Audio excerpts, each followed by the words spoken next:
Bonjour à toutes et à tous. Nous allons parler du clavecin.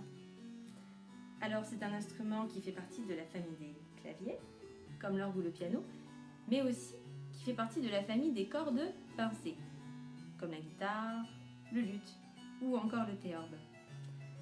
Alors le principe du clavecin repose sur le mécanisme suivant. Lorsque j'enfonce une touche, celle-ci, par un système de balancier, va relever l'élément suivant, qu'on appelle un sautereau. Alors le sautereau comporte le bec qui vient passer la corde. Autrefois, il était fabriqué en plume de corbeau. Et au-dessus, la feutrine qui vient étouffer le son, qui vient empêcher la vibration de la corde lorsque celui-ci s'abaisse.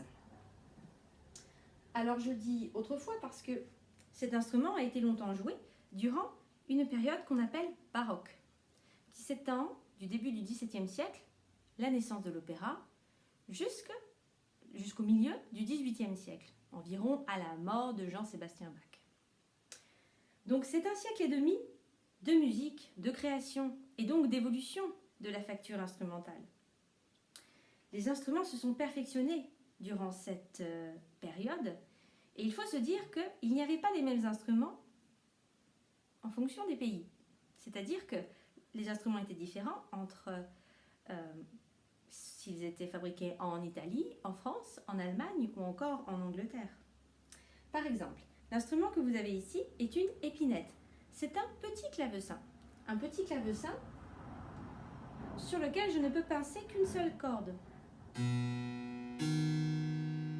Quand j'enfonce une touche, il n'y a qu'une seule corde qui est pincée.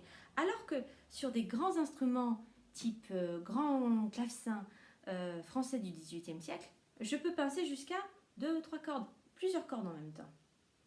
Et il y a du coup différents timbres qui sont mêlés.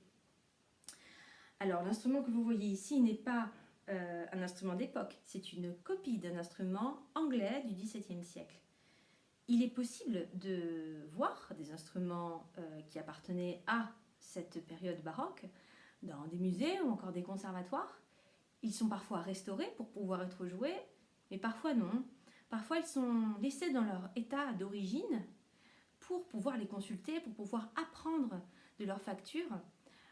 Les musicologues, les facteurs, enfin tous les spécialistes, tous les musiciens qui s'intéressent à cette période peuvent aller rencontrer ces instruments si étonnants pour pouvoir comprendre ce qu'était cette époque musicale. Eh bien, je vous remercie de votre écoute et